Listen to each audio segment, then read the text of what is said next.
Muito além das metas, liderança que gera vidas ou burnout. Nesse trabalho, iremos te explicar um pouco mais sobre liderança e entrevistaremos a empresária Cristiane. Oi, meu nome é Cristiane e sou sócia proprietária da loja do Tia de Mococa e sou líder da minha equipe há mais de 20 anos. Como você acha que a liderança pode impactar o ambiente de trabalho? Na sua visão, o que faz alguém ser um líder e não só um chefe? Totalmente, o líder faz toda a diferença no ambiente de trabalho. Se você for um líder autoritário, você vai ter uma equipe com medo, né? E aí você também burla o processo criativo do teu colaborador. O bom líder é aquele que já chega no ambiente de trabalho, ele dá um bom dia, né? Conversa com a sua equipe, treina a sua equipe. O próprio líder, ele também tem que ser treinado, ele também precisa buscar o conhecimento, né? Nesses anos que a gente tem a empresa, várias pessoas já passou por ela, aprendemos muito também, erramos bastante. Então, o bom líder é aquele que conversa com a sua equipe.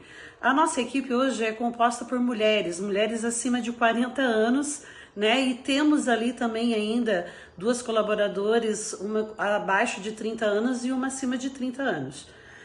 Conversamos muito com as meninas, eu chamo meninas, mas são mulheres, né? Interajo, converso sobre os problemas pessoais, familiares. Eu acho que o bom líder, ele também tem que ter esse olhar, né? O olhar sentimental, principalmente para as mulheres. Então, nesse decorrer desse tempo, eu observei que a melhor forma de ajudá-las seria ajudando quando os filhos ficassem doentes, né? Ou até mesmo liberando para ir assistir uma palestra de um filho, uma reunião da escola. Esse comprometimento meu com elas fez gerar um comprometimento natural. Então, quando eu peço alguma coisa para minha equipe hoje, eu tenho muito mais abertura e elas comigo. Porém, qual a sua importância no ambiente corporativo?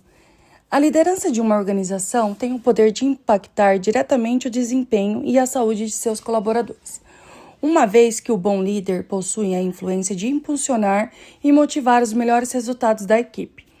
Para alcançar o melhor cenário dentro da organização, é necessário um relacionamento saudável e positivo entre o líder e seus liderados, em um conjunto de condições saudáveis e agradáveis de trabalho.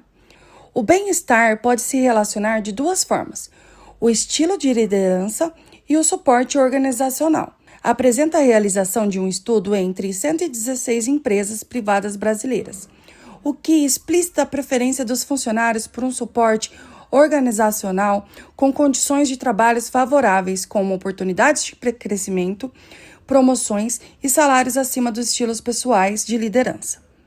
Evidenciando que, apesar de existir uma boa liderança, o colaborador não se sente valorizado pelo líder e não acredita que haja reconhecimento, causando o menor efeito para alcançar um ambiente saudável e encorajador. Por que é importante um líder se importar em construir bons relacionamentos no ambiente de trabalho? A importância de um bom relacionamento no ambiente de trabalho é realmente o clima que está dentro da empresa, né? Se você tem um bom relacionamento com todos, até mesmo numa grande dificuldade, você também vai ter a cooperação de todos. Lembro-me de um exemplo que eu fiz uma cirurgia, né? E a gente estava prestes a fazer um lançamento, né, de um showroom de Natal. Saiu um colaborador importante, eu chamei minha equipe, expus a minha fragilidade e todas elas ao mesmo tempo foram solícitas, dizendo que não precisaria contratar ninguém, que a gente daria conta do recado. Então esse bom relacionamento fez com que a gente trabalhasse em conjunto, sem ter discussões nem nada. E nesse ano eu lembro direitinho, nós aumentamos 30% o faturamento naquele ano. Os tipos de liderança são vários, mas dentre eles podemos citar alguns, como o líder voltado para as tarefas. Nessa categoria, o líder possui um foco em metas, produtividade e resultados, e ele orienta os seus colaboradores pelas regras já estabelecidas da organização, de uma maneira que ele obtenha um resultado satisfatório. Entretanto, ele é um líder muito rígido, que causa muita pressão nos funcionários e gera desgaste emocional. Um exemplo claro é da Miranda Priestly no filme O Diabo Veste Prada. Ela exige muita perfeição dos seus funcionários e um alto rendimento de maneira rígida, esgotando-os emocionalmente.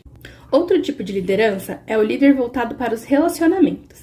Nessa categoria, o foco é em empatia, confiança e motivação dos colaboradores. Esses líderes buscam um ambiente saudável e acolhedor, valorizando os membros da equipe.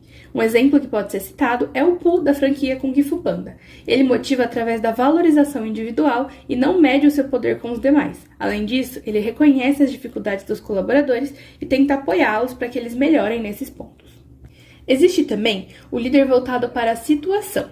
Nesse caso, a liderança se adapta à necessidade da situação ou dos membros da equipe e é um estilo que exige flexibilidade e capacidade de analisar o ambiente, além de precisar de um planejamento prévio e uma adaptação a cada pessoa ou situação ou nível de maturidade dessa pessoa. É um tipo de liderança que contribui para um ambiente mais equilibrado, uma vez que a equipe sente que o líder entende a situação e que ele irá tomar a melhor decisão antes de agir, ou seja, ele se planeja antes de tomar qualquer decisão. Esse tipo de liderança aumenta a moral da equipe. Um exemplo desse tipo de liderança é a Teresa Lisbon, da série O Mentalista. Ela é uma líder que equilibra firmeza, empatia, estratégia e compreensão conforme cada situação pede. Na sua visão, você acha que existem momentos nos quais um líder precisa ser autocrático? Sim, eu acho que sim, é importante, né? Mostrar autoridade sem perversidade. Eu acho que a autoridade, você não precisa nem gritar para você se impor, né? Eu acho que mostrar o respeito é se dar o respeito e eu acho que automaticamente a equipe entende. Nós já tivemos uma discussão verbal no ambiente de trabalho, nós já tivemos uma agressão física de colega de trabalho. Então, essas experiências, se você tem um líder que não seja tão autocrático, né, nesse momento eu acho que a gente desanda a corda e você já não consegue equilibrar todos os pratinhos. Então, é importante que você também se posicione dentro do teu ambiente de trabalho. No livro Maximiano, do autor Antônio César Amauro, temos outros tipos. Líder demagógico. Esse tipo de líder busca a popularidade das pessoas que lidera, para aumentar a própria moral. Líder democrático. O líder democrático, ele escuta e foca nas pessoas, possui maior satisfação dos liderados e espírito de equipe. Líder tirano. O líder que utiliza a tirania para liderar possui fortemente um desejo de controle sobre todos de maneira abusiva, apresenta excesso de autoridade e de poder. Líder autocrático. Ele prioriza a tarefa com maior desempenho e mantém um certo distanciamento social com os seus liderados. No dia a dia da sua empresa, é mais complicado um líder saber quando cobrar ou quando apoiar? Saber quando cobrar. É muito difícil quando você já explicou uma, duas, três vezes e você tem que chamar a atenção novamente da pessoa. É difícil também hoje você chamar a atenção de alguém que já é adulto também. Então você também tem que saber se posicionar, né? Saber mostrar autoridade sem ser autoritário, né? Mostrar os caminhos também, né? O porquê que tu tá chegando nessa conversa. Então, é mais difícil. Apoiar é fácil, né? Apoiar é mais fácil do que saber cobrar. Elaborado na década de 70 por Paul Harvey e Ken Blanchard, a teoria da liderança situacional veio ao mundo com um intuito: cessar a ideia de que existe um modelo único e um estilo perfeito para uma liderança de sucesso. Na realidade, o conceito exemplifica que a liderança não é um estado fixo, mas sim moldável, pois cabe o líder notar a necessidade e adaptar um plano para que flua bem conforme a maturidade e comportamento de cada subordinado, para que assim ele mesmo tenha um parâmetro de até onde deve ir e até quando intervir. Em termos, o estilo do líder é guiado por elementos, como forma de acompanhar a maturidade do seu liderado. Ela é exemplificada por M1 a M4, E1 a E4, guiando seu relacionamento e persuasão com os resultados das tarefas. Sendo assim, M1 é considerado imaturo, pois está em nível de comando, nível de absorção no grande volume de tarefas, e é ali que se notará se há uma determinação ou se ela é nula, embora ainda haja muita dependência e necessidade na execução de suas funções. Entre M2 e M3 é considerado moderado, pois está entre persuadir, persistir e participar. A transição entre o início e ao pico levará a um relacionamento estável, com o objetivo de estabilizar a proatividade e se desgrudar dessa dependência. Bons resultados com as tarefas e foco em apoiar e ouvir. Já o M4 é o nível satisfatório, pois é de baixa manutenção e não há necessidade de uma orientação em grande escala e a delegação é positiva. Para maior absorção, trouxemos exemplos práticos de líderes do mundo cinematográfico com o intuito de reforçar a necessidade de uma liderança adaptável, como Nick Fury.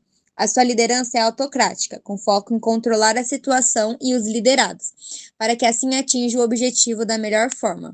Ele está em M3 e 2. Seu intuito é convencer, mesmo que seja por intervenção autoritária. A alta competência técnica, mas com necessidade de estímulo emocional. Ray Holt, um líder democrático de estilo variável, um ótimo exemplo de uma liderança adaptável, pois dependendo do liderado, oscila entre E1 a E4, já que seu esquadrão está entre os 4 níveis de maturidade. Scott McCall é uma liderança democrática com alto nível de moralidade, a confiança mútua entre os estágios, E4 e E3, de participação e delegação, e alto escalão de maturidade, entre M3 e M4.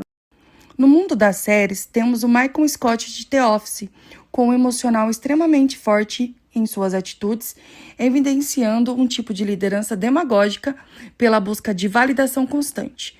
Os liderados têm diversas maturidades que Michael classifica como M3. Entretanto, ele erra, já que muitas vezes o relacionamento não é o suficiente e precisa de uma liderança mais forte. Seu estilo é E3, com alto relacionamento e pouca tarefa. Um grande exemplo de líder que também pertence ao mundo dos seriados é a Annalise Kent, de Hot Girl in Murray. Possui uma liderança autocrática com uma certa manipulação emocional para chegar em seus objetivos. Lidera entre E1 e E2, alternando entre eles, visando alcançar de melhor forma de concluir a tarefa. Os liderados detêm uma maturidade de M3 com alta competência, mas precisam de alguém para motivar e apoiar.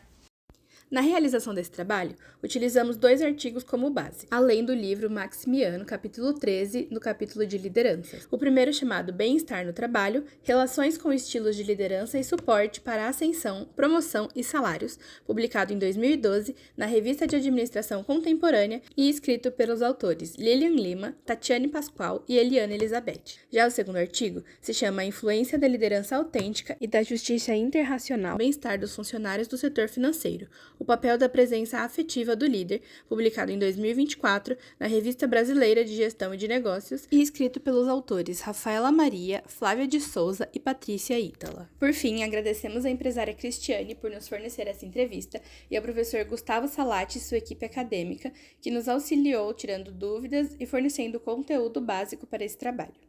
Relembro que este trabalho foi produzido e apresentado pelas alunas da Universidade Estadual de Campinas, no polo da FCA, Beatriz Souza, Beatriz Oliveira, Isabelle Vettorazzo, Lívia Risso, Maria Luísa Lopes, Maria Lohane e Tainá Sampaio.